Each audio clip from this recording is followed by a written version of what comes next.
ಸಂಬಂಧಿತ ಒಂದು ಕಾರ್ಯಕ್ರಮ ಇದ್ದರಿಂದ ಡೆಲ್ಲಿಗೆ ಹೋಗಿದ್ದೆ. ಇಷ್ಟಾದರೂ ಸಹ ನಾನು 17ನೇ ತಾರೀಕು ವಿಚಾರಣೆಗೆ ಬರ್ತೇನೆ ಅಂತೇಳಿ ಮುಂಚೆನೇ ಲಿಖಿತ ಮೂಲಕ ನಾನು ತಿಳಿಸಿದೆ. ಸೊ ಹೈಕೋರ್ಟ್ ಸಹ ಇದಕ್ಕೆ ತಡೆಯಾಜ್ಞೆ ನೀಡಿದೆ. ನಾನು ಸೋಮವಾರ ವಿಚಾರಣೆಗೆ ಹೋಗ್ತಾ ಇದ್ದೇನೆ. ಅನಾವಶ್ಯಕವಾಗಿ ಗೊಂದಲ ಉಂಟು ಮಾಡುವಂಥದ್ದು ಕೆಲವರು ಮಾಡಿದ್ರು. ಯಾರೂ ನಾನು ದೂರಕ್ಕೆ ಇಷ್ಟಪಡೋದಿಲ್ಲ. ವಾಸ್ತವಿಕ ಸಂಗತಿಗಳು ಎಲ್ರಿಗೂ ಗೊತ್ತಿದೆ. ಥ್ಯಾಂಕ್ ಯು, ಧನ್ಯವಾದ. ಬಹಳ ಜನ ಹೇಳ್ತಿದ್ರು ಸರ್, ಇದು ಉದ್ದೇಶಪೂರ್ವಕವಾಗಿ ರಾಜಕೀಯ ಷಡ್ಯಂತ್ರವನ್ನು ನಾನೀಗ ಯಾರ ಮೇಲೂ ದೂರಕ್ಕೆ ಹೋಗೋದಿಲ್ಲ. ಕಾಲವೇ ಎಲ್ಲ ತೀರ್ಮಾನ ಮಾಡುತ್ತೆ.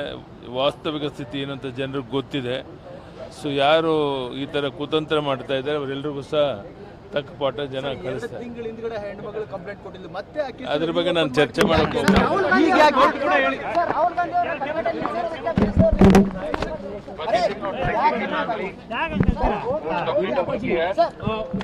The CID has made one